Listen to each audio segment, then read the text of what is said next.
దేవుని వాక్యం చదువుకుందాం.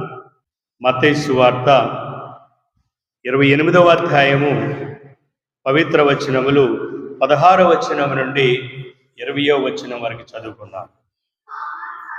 యేసు ఆజ్ఞానుసారము 11 శిష్యులు గలిలయలోని పర్వతమునకు వెళ్ళిరి.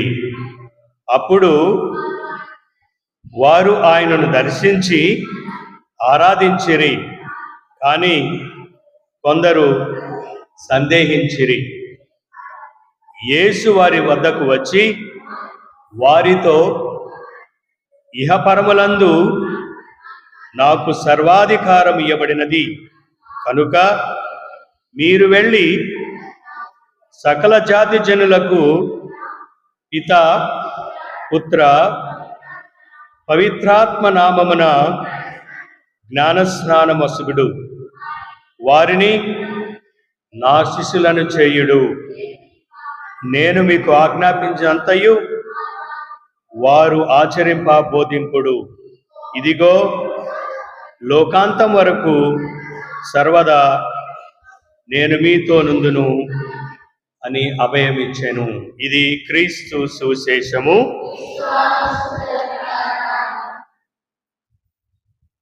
కనుక మీరు వెళ్ళి సకల జాతి జనులకు పితా, పుత్ర, పవిత్రాత్మ నామమున జ్ఞానస్నానమొసగుడు అని శిష్యులకు ఆజ్ఞాపించెను. ప్రియమైనటువంటి సహోదరి సహోదరులారా, ఈరోజు మనం ప్రత్యేకంగా ఈరోజు నుండి దివ్య సంస్కారాల గురించి ధ్యానించుకున్నాం. దివ్య సంస్కారాలు, మనకి ఎన్ని దివ్య సంస్కారాలు ఉన్నాయి? 7 దివ్య సంస్కారాలు.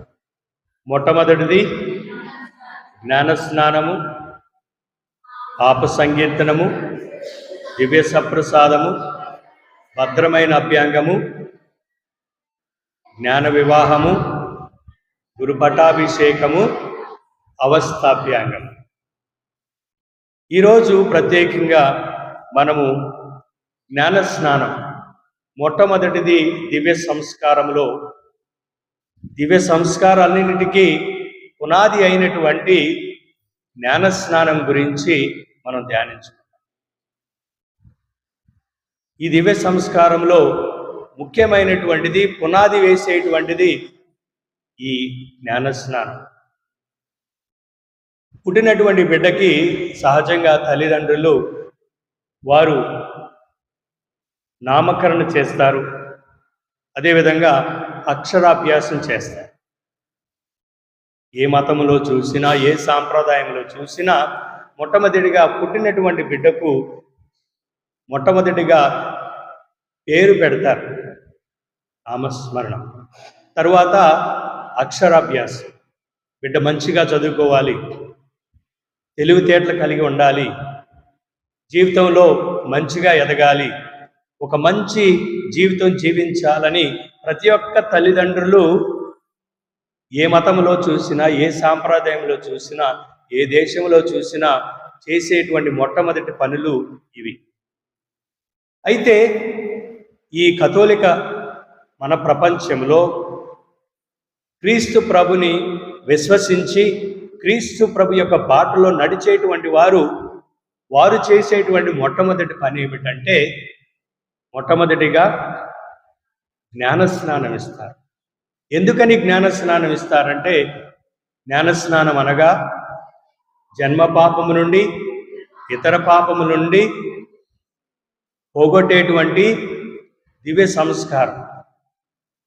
జన్మ పాపము నుండి, కర్మ పాపము నుండి, ఇతర పాపముల నుండి పుట్టినటువంటి బిడ్డకు ఆ కల్మషాన్ని తొలగించి శ్రీ సభలో సభ్యత్వాన్ని ప్రసాదించేటువంటి ఈ దివ్య సంస్కారం. క్రీస్తు ప్రభులో సంఘములో, కథోలిక సంఘములో, కథోలిక శ్రీ సభలో ఒక పవిత్రమైనటువంటి వ్యక్తిగా, ఎటువంటి పాపము లేనటువంటి పాపరహితోద్భవిగా తీర్చిదిద్దడానికి క్రైస్తవులమైనటువంటి మనము నమ్మేటువంటి ఈ దివ్య సంస్కారం.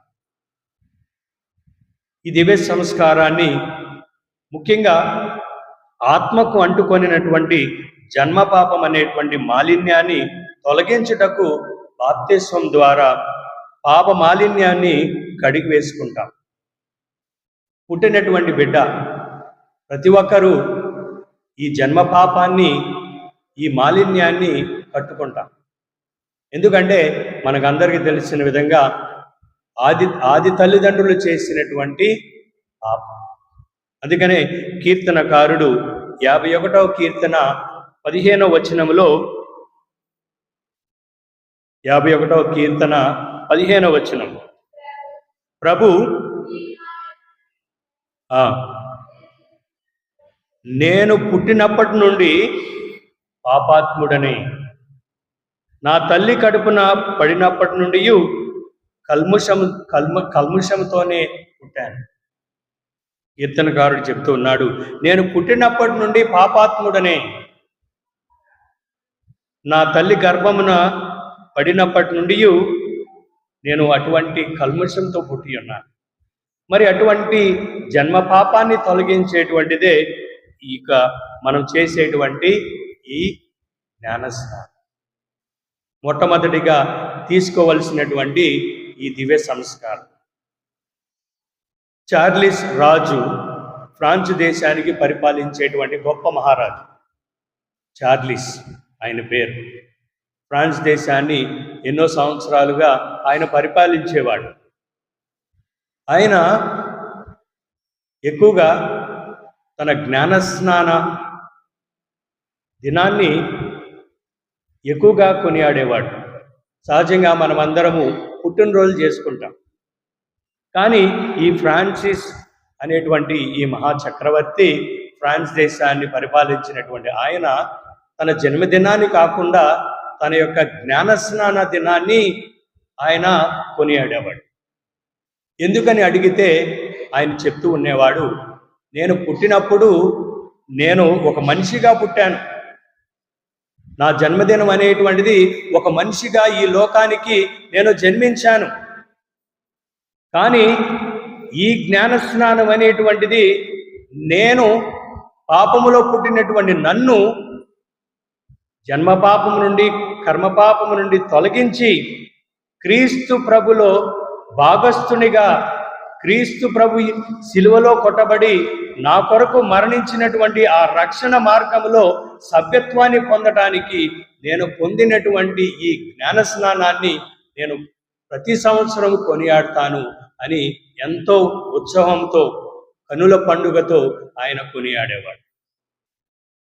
అటువంటి ఉన్నతమైనటువంటిది ఈ దివ్య సంస్కారం, జ్ఞానస్నానం. జ్ఞానస్నానం అంటే అది హీబ్రూ భాషలో బాస్టిజెయిన్ అనేటువంటి హీబ్రూ భాష నుండి తీసుకోబడినటువంటిది. దాని యొక్క అర్థము శుద్ధీకరించటం, కడగటం, ముంచటం.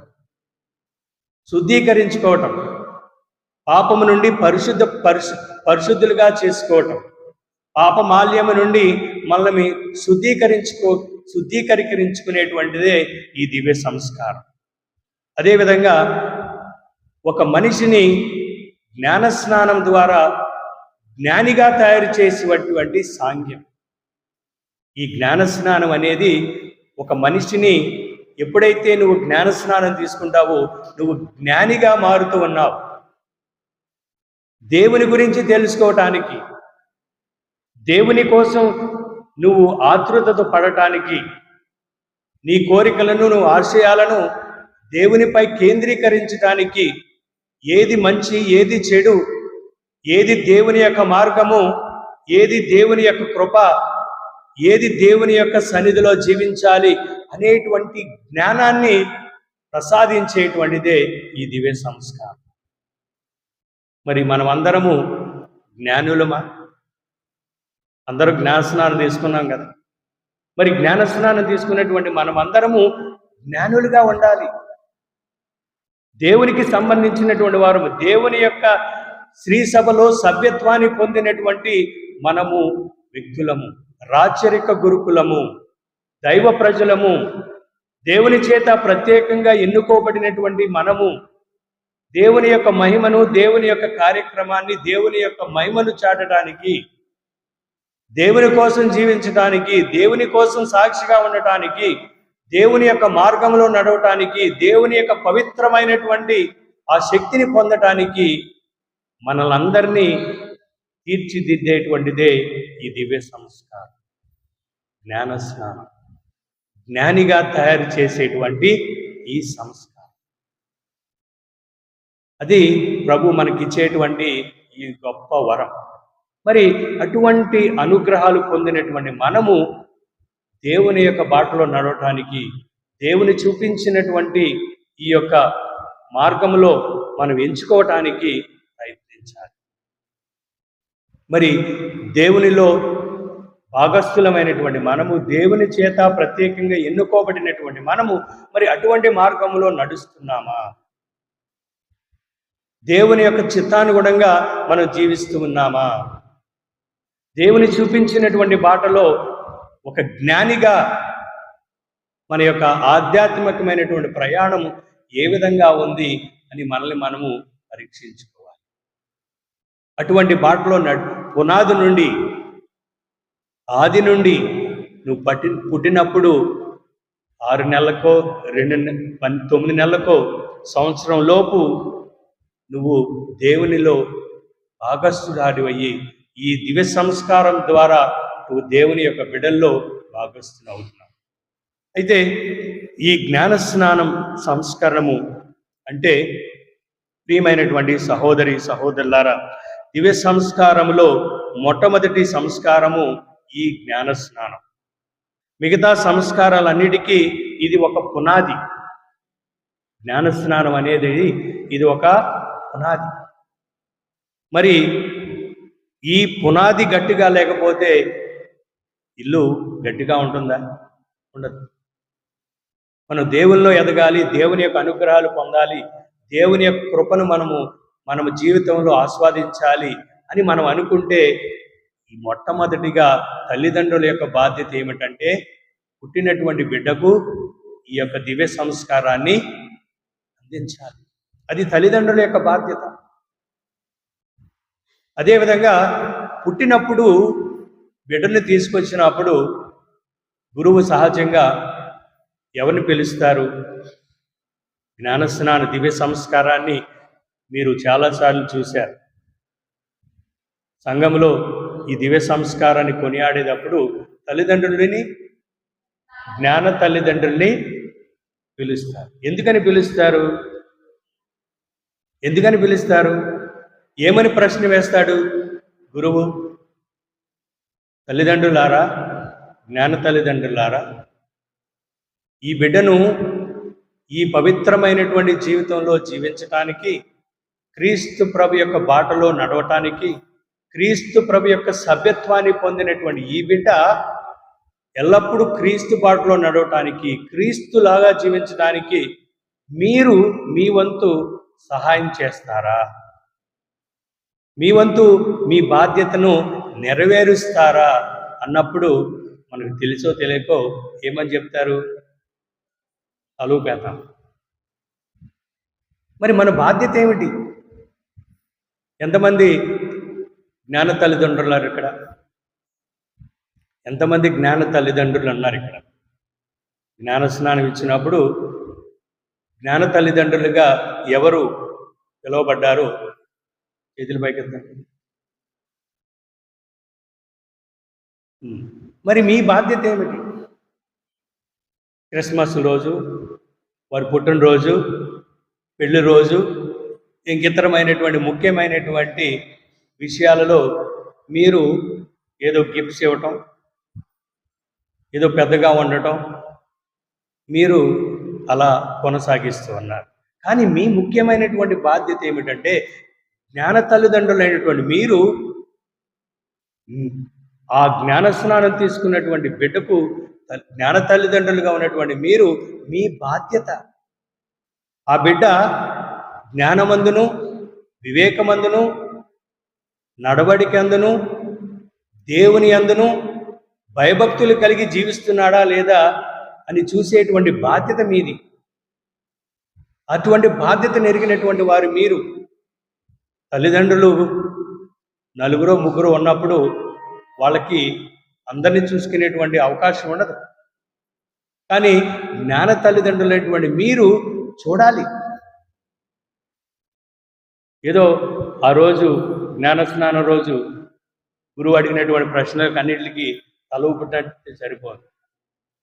మీరు ఆ బిడ్డ దేవునిలో జీవిస్తూ ఉన్నాడా అని యూ నీడ్ టు ఓవర్సీ, చూడాలి. మీ బాధ్యత. వాడికి కావలసినటువంటి మంచి మంచి బైబుల్ పుస్తకాలు కానివ్వండి, మంచి మంచి కథలు కానివ్వండి, దేవుని గురించి మీరు బోధించాలి. వాళ్ళకి సెల్ ఫోన్లు కొనియటం కాదు, మంచి మంచి బట్టలు కొనియటం కాదు, దేవునికి సంబంధించినటువంటి విషయాలను మీరు బిడ్డకు నేర్పించాలి. అది మీ బాధ్యత. జ్ఞాన తల్లిదండ్రుల యొక్క ముఖ్యమైనటువంటి బాధ్యత. తల్లిదండ్రులకి ఉంటుంది, ముఖ్యంగా జ్ఞాన తల్లిదండ్రులకి ఉండవలసినటువంటి బాధ్యత. ఇప్పటి నుండి ఎవరైనా సరే ఈ యొక్క అద్భుతమైనటువంటి బాధ్యతను స్వీకరించినప్పుడు మీరు శ్రద్ధతో ఆలకించండి, శ్రద్ధతో గమనించండి. మరి అటువంటి బాధ్యతను మీరు సక్రమంగా నెరవేర్స్తేనే తప్ప ఇటువంటి బాధ్యతను మీరు స్వీకరించండి. అదేవిధంగా ప్రియమైనటువంటి సహోదరులారా, జ్ఞానస్నానం, ఈ దివ్య సంస్కారం అంటే ఏమిటి? మనం అంటూ ఉన్నాం జ్ఞానస్నానం అనేది దివ్య సంస్కారం. మరి దివ్య సంస్కారాలు అంటే ఏమిటంటే పునీత థామస్ అక్వినస్ గారు ఈ విధంగా చెప్తూ ఉన్నాడు. దివ్య సంస్కారం అంటే గతమున దేవుడు సాధించిన రక్షణ సంస్కారం. దివ్య సంస్కారం అంటే గతమున దేవుడు సంపాదించినటువంటి రక్షణ సంస్కారం. వర్తమానములో సిద్ధిస్తున్న వారల సాక్ష్యం, భవిష్యత్తులో బహుకరించనున్న నిత్య జీవన వాగ్దానం. రక్షణ మార్గం క్రీస్తు ప్రభు శిలువలో అంటగొట్టబడి మన అందరి కొరకు, సర్వమానవాళి కొరకు ఆయన రక్షణను ప్రసాదించాడు. ఎప్పుడైతే మనం జ్ఞానస్నానం తీసుకుంటామో క్రీస్తు ప్రభుతో శిలువలో మనం అంటగొట్టబడతాం. క్రీస్తుతో అంటబట్టబడినటువంటి మనము క్రీస్తు ప్రభు ఏ విధంగా అయితే ఉత్థానుడయ్యాడో, నిత్య జీవాన్ని ఆయన పొందాడో, పరలోక రాజ్యాన్ని మన అందరి కోసం ఆయన ప్రసాదిస్తూ ఉన్నాడు. ఎప్పుడైతే మనం జ్ఞానస్నానం తీసుకుని జన్మ పాపాన్ని తొలగించబడి ఆయన యొక్క రక్షణ మార్గములో సభ్యులమవుతామనేటువంటి విషయాన్ని మనం గమనించాలి. అటువంటి సభ్యత్వాన్ని ప్రసాదించేదే ఈ దివ్య సంస్కారం.